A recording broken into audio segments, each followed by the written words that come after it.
आइए आज देखते हैं कक्षा अष्टम का साइंस सब्जेक्ट का एक बहुत ही अच्छा पाठ है सूक्ष्म जीव। सूक्ष्म जीव हम सभी जीव हैं। जीव मीन्स जिसमें जीवन है वो जीव होता है। सूक्ष्म जीव वे जीव जो छोटा है, छोटा बहुत छोटा हो सकते हैं, छोटा हो सकते हैं, बहुत छोटे हो सकते हैं। सूक्ष्म कहने का मतलब है जिसको कि बहुत मुश्किल से देखा जा सकता है, उसे सूक्ष्म कहा जाता है। लेकिन हाँ, सूक्ष्म जीव की बात जो है, ऐसे जीव हैं जिसको बड़ा ही मुश्किल से आंख से देखा जाता है। अक्सर इसे सूक्ष्म जीवों को देखने के लिए किसी न किसी यंत्र का उपयोग किया जाता है। यंत्र में मुख्य रूप से सूक्ष्मदर्शी का उपयोग किया जाता है। तो सबसे पहले हम लोग क्वेश्चन है, सूक्ष्म जीव किसे कहते हैं? सूक्ष्म जीव वैसे जीव को कहते हैं जिसे देखने के लिए किसी यंत्र की आवश्यकता होती है,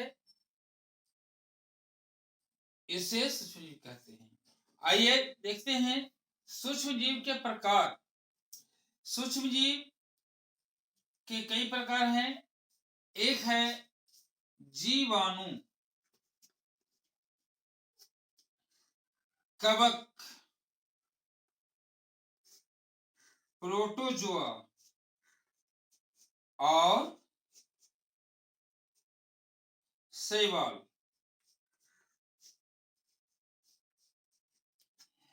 यहाँ चार भाग चार प्रकार लिखा है। वैसे विषाणु भी होते हैं, लेकिन यहाँ इस किताब में आपको चार भाग ही लिखा है। सूक्ष्म जीवों के चार भाग हैं: जीवाणु, कवक, प्रोटोजोआ और शैवाल। जीवाणु, जीवाणु जीवों के अणु, जीव का अणु जो जीवाणु कहलाता है। बहुत सारे जीवाणु को हम लोग नाम सुने होंगे जो विभिन्न प्रकार की बीमारियां भी उत्पन्न करता है और बहुत सारे लाभदायक भी होते हैं। तो कुछ लाभदायक होते हैं, कुछ हानिकारक होते हैं। जीवाणु यह अक्सर लंबा आकार में होता है, अर्थात वो लंबा रूप में होता है जीवाणु। इसके बाद है कवक। कवक आप भी देखे होंगे, जहाँ सिंहन वाली जमीन है वहां पर कवक आपको अपने आप उग जाते हैं। फफूंद कवक एक ही कैटेगरी का है। इससे प्रोटोजोआ, प्रोटोजोआ अक्सर इस शरीर के अंदर में होता है या कुछ भोजन के ऊपर में उत्पन्न होता है और ये पेट में जाकर के विभिन्न प्रकार की बीमारियां उत्पन्न करता है। जैसे हम लोग हैजा का नाम सुने होंगे। हैजा एक प्रकार का प्रोटोजोआ से होता है। शैवाल, शैवाल हरा रंग का काई देखे होंगे। काई के ऊपर में ही एक भूरा कलर का जो होता है वो होता है शैवाल कहलाता है। शैवाल अक्सर देखा जाता है पानी वाले स्थान में पाया जाता है। तो इस जीवाणु, कवक, प्रोटोजोआ और शैवाल सूक्ष्म जीव के चार भाग हैं। ये चारों को देखने के लिए सूक्ष्मदर्शी की आवश्यकता पड़ती है। बिना सूक्ष्मदर्शी के इसे हम लोग नहीं देख सकते। बहुत सारे सूक्ष्म जीव हमारे लाभदायक हैं। जैसे लैक्टोबैसिलस, लैक्टोबैसिलस सूक्ष्म जीव है जो दूध को दही बदलता है। यदि लैक्टोबैसिलस नामक जीवाणु नहीं होता, सूक्ष्म जीव नहीं होता, तो दूध दही नहीं बदलता और जो दही का जो गुण है उस गुण से हम लोग वंचित हो जाते हैं। अर्थात दूध पर अभिक्रिया कर करके लैक्टोबैसिलस दही में बदल देता है। इससे उसकी गुणवत्ता में वृद्धि हो जाती है। इसके अलावा हम लोग ब्रेड, ब्रेड खाते हैं। ब्रेड भी सूक्ष्म जीवों से बना है। जब कच्चे आटे को भिगो करके रख देते हैं तो उसमें ईस्ट उत्पन्न होता है। वह ईस्ट प्रकार का जीव है और उस सूक्ष्म जीव को इतनी पिसाई की जाती है, इतना मथा जाता है कि वो मथा जाता है और उसके बाद जब उसको बेकिंग किया जाता है तो वह खिल जाता है। तो जितने ब्रेड हैं सभी सूक्ष्म जीवों से बने हुए हैं। इसके अलावा हम इडली खाते हैं, भटूरा खाते हैं, जलेबी खाते हैं, इस सारे सूक्ष्म जीवों से बना है। यदि सूक्ष्म जीव नहीं होगा तो न जलेबी बनेगा, ना भटूरा बनेगा, ना ब्रेड बनेगा। ये सब जो है सूक्ष्म जीवों से बना है।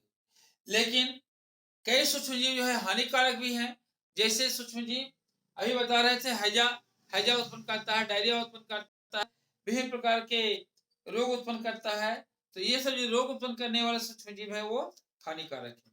हमारे पृथ्वी पर जितने सूक्ष्म जीव हैं उसमें बहुत कम मात्रा में जो सूक्ष्म जीव है जो हानिकारक हैं, अधिकांश सूक्ष्म जीव लाभदायक हैं या फिर बिना काम के हैं, यानी कोई ना लाभ करते हैं ना हानि करते हैं। हम लोग को देख रहे होंगे कि मल मूत्र गोबर आदि इधर उधर फेंका रहता है, उसमें कोई भी एक सूक्ष्म जीव उत्पन्न होते हैं और वह सूक्ष्म जीव उसको मिट्टी मिला देते हैं। तो इस तरह से हम लोग सूक्ष्म जीव ज्यादातर हम लोग लाभदायक हैं, कुछ हम लोग के हानिकारक होते हैं।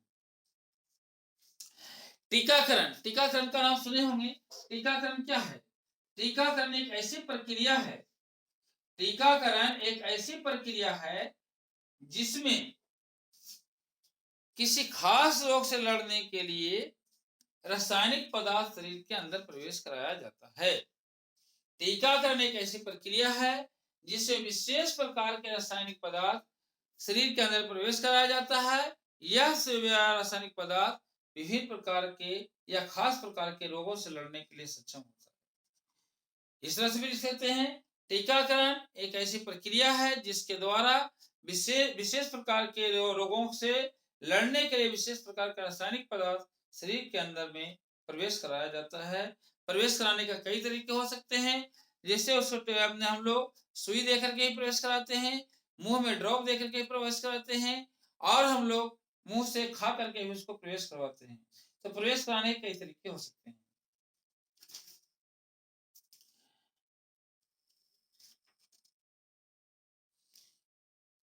हम लोग संदूषित भोजन, संदूषित भोजन किसे कहते हैं? संदूषित भोजन वैसे भोजन कहते हैं जिस भोजन में सूक्ष्म जीव उत्पन्न हो गए हों, या वैसे भोजन जिस भोजन में हानिकारक सूक्ष्म जीव उत्पन्न हो जाते हैं, वैसे भोजन को संदूषित भोजन कहते हैं। और ये संदूषित भोजन शरीर के अंदर में जाकर के विभिन्न प्रकार के रोग उत्पन्न करते हैं। यहाँ पर देखिए बहुत सारे रोग और उसका कारण दिया हुआ है, इसे याद करना होगा। क्षय रोग, क्षय रोग जीवाणु से होता है। इसका संचरण माने एक जगह से दूसरी जगह जाने का जो तरीका है वो वायु से होकर जाता है। बचाव का उपाय है क्षय रोग से। क्षय रोग को हम लोग टीबी रोग भी कहते हैं, टीबी रोग से जानते हैं। तो जो टीबी रोग है उसी को हिंदी में क्षय रोग कहते हैं। वायु से जो फैलता है, बचाव का तरीका है रोगी व्यक्ति और उसके व्यक्तिगत वस्तुओं को अन्य व्यक्तियों से अलग रखना, उचित समय पर टीकाकरण कराना। क्षय रोग से बचने के लिए टीकाकरण कराना होगा। खसरा, खसरा वायरस से होता है, चिकन पॉक्स वायरस से होता है, पोलियो वायरस से होता है। ये सभी का संचरण का तरीका है वायु से है, और बचाव का तरीका ये है कि इसको जो रोगी है उससे दूर रखा जाए, उसके वस्तुओं से हम लोग दूर रहें। हैजा जीवाणु से होता है, टाइफाइड जीवाणु से होता है। हैजा और टाइफाइड दोनों का संचरण का तरीका है जल और भोजन। इसको बचाव के लिए व्यक्तिगत स्वच्छता, अच्छी आदतें अपनाना, ये सब को याद करना पड़ेगा। हेपेटाइटिस ए, मलेरिया, ये सब को याद करना पड़ेगा। तो इससे याद कर लेंगे। ये सब का क्वेश्चन आपको आने वाले समय में कंपटीशन में ही पूछा जाता है कि टीबी कैसे होता है, वायरस से होने वाले 2 रोग का नाम बताइए। तो इस तरह से पूछा जाता है, इसे याद कर लेंगे। यहाँ पर देखिए आपको पौधों में भी रोग होते हैं। जैसे यहाँ पादप रोग है, नींबू कैंकर सूक्ष्म जीव से होता है, वायु से संचरण होता है। गेहूं का रस कवक द्वारा होता है, वायु एवं बीज से इसका संचरण होता है। भिंडी की पित्त में पीला पीला हो जाना, ये वायरस के कारण होता है।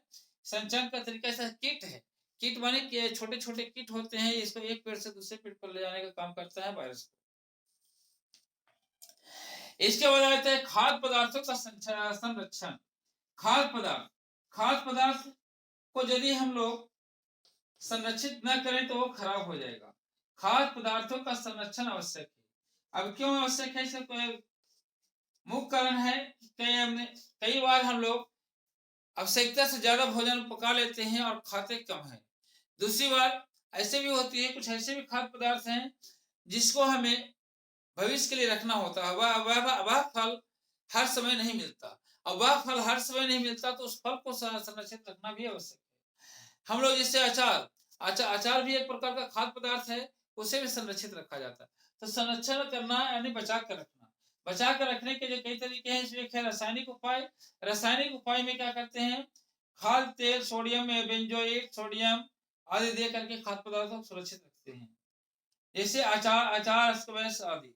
नमक द्वारा परिरक्षण, नमक द्वारा कुछ खाद्य पदार्थों को नमक डाल करके रखा जाए, जिससे हम लोग मछली आप लोग देखे होंगे, नमक उसमें डाल करके उसको सुरक्षित रखा जाता है। तेल एवं सिरका द्वारा बहुत सारे हम लोग देखे होंगे, मछली को भी रखा जाता है तेल में डाल करके, मांस को रखा जाता है, फल और सब्जियों को रखा जाता है, तेल और सिरका में डुबो कर रखा जाता है। तेल और सिरका में सूक्ष्म जीव उत्पन्न नहीं होते हैं। गर्म एवं ठंडा स्थान, ज्यादा गर्म स्थान में भी सूक्ष्म जीव उत्पन्न नहीं होते, ज्यादा ठंडा स्थान में नहीं होते। हम लोग सुने होंगे कि आलू को सालों भर आलू को उपलब्ध होने के लिए सालों भर आलू उपलब्ध नहीं होता। अभी जैसे बरसात के मौसम है, बरसात का मौसम में आलू का उत्पादन नहीं होता, लेकिन हम लोग बाजार में आलू आज भी उपलब्ध है, और जितनी मात्रा में चाहिए उतनी मात्रा उपलब्ध होती है। इसका कारण क्या है कि उसे ठंडे स्थान में रख करके सुरक्षित किया जाता है। तो ठंडे और गर्म स्थान में रख करके भी सुरक्षित किया जाता है। नाइट्रोजन स्थिरीकरण के बारे में पढ़ने का है, इस पार्ट में है नाइट्रोजन। आप लोग को ये पता होना चाहिए कि नाइट्रोजन पेड़ पौधों की वृद्धि के लिए एक बहुत ही इंपॉर्टेंट पोषक तत्व है।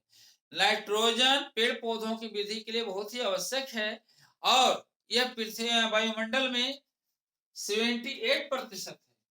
78% मात्रा में नाइट्रोजन वायुमंडल में उपलब्ध है, लेकिन हम इस नाइट्रोजन का सीधे उपयोग नहीं कर सकते, सभी पेड़ पौधे भी सीधे उपयोग नहीं कर सकते। इसको एक राइजोबियम नामक जीवाणु होता है, राइजोबियम याद रखना है, राइजोबियम नामक जीवाणु होता है, जो फलीदार पौधों में मिलता है, फलीदार एवं रबी फसल की जड़ों में मिलता है, रबी फसल और फलीदार फसलों की जड़ों में मिलता है, और यह वायुमंडल से नाइट्रोजन को ग्रहण कर करके मिट्टी में जमा करता है नाइट्रेट के रूप में। नाइट्रेट के रूप में नाइट्रोजन को राइजोबियम नामक जीवाणु जमा करता है, जिससे विभिन्न फसल का उपयोग करते हैं। इसीलिए कहा जाता है फसल चक्र अपनाना। फसल चक्र अपनाने में क्या होता है, 2 खाद्य फसलों के बीच में एक रबी की फसल लगाई जाती है। ये रबी की फसल में राइजोबियम पाया जाता है। राइजोबियम नाइट्रोजन को पृथ्वी में स्थिर करता है, मिट्टी में जमा करता है, इससे मिट्टी की उर्वरा शक्ति बढ़ती है। यहाँ पर एक नाइट्रोजन चक्र दिया है। नाइट्रोजन चक्र माने चक्का, जहां से नाइट्रोजन चला वहीं से वहां के ये चक्र पूरा हो जाता है। अब यहाँ देखिए नाइट्रोजन चक्र में लिखा हुआ है, नाइट्रोजन यहाँ वायुमंडल में है, वायुमंडल से जीवाणु के द्वारा जीवाणु शैवाल में स्थिरीकरण हुआ, जीवाणु द्वारा नाइट्रोजन यौगिक में बदला, फिर मिट्टी में गया, मिट्टी द्वारा फिर नाइट्रोजन का गैसीय नाइट्रोजन बदल गया और फिर वायुमंडल में चला गया। कुछ नाइट्रोजन यहाँ से तड़ित बने, जब बिजली गिरता है वहां से मिट्टी में डायरेक्ट आ जाता है, और मिट्टी से जीवाणु होकर के फिर नाइट्रोजन चला जाता है। कुछ नाइट्रोजन जो है तड़ित द्वारा मिट्टी में आता है, मिट्टी से पौधे में चला जाता है, पौधे से जंतु में, और जंतु से उत्सर्जन होता है, मैंने मूत्र उत्सर्जन होता है, मल उत्सर्जन होता है, फिर कहाँ चला जाता है, फिर वो मिट्टी में आ जाता है, मिट्टी से फिर चला जाता है वायुमंडल में।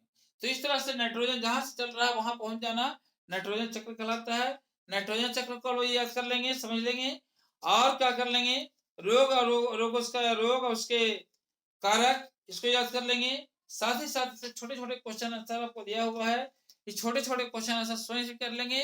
कुछ क्वेश्चन आंसर आप लोगों को व्हाट्सएप भेजा जा रहा है। All the best Vishesh, thank you very much, thank you.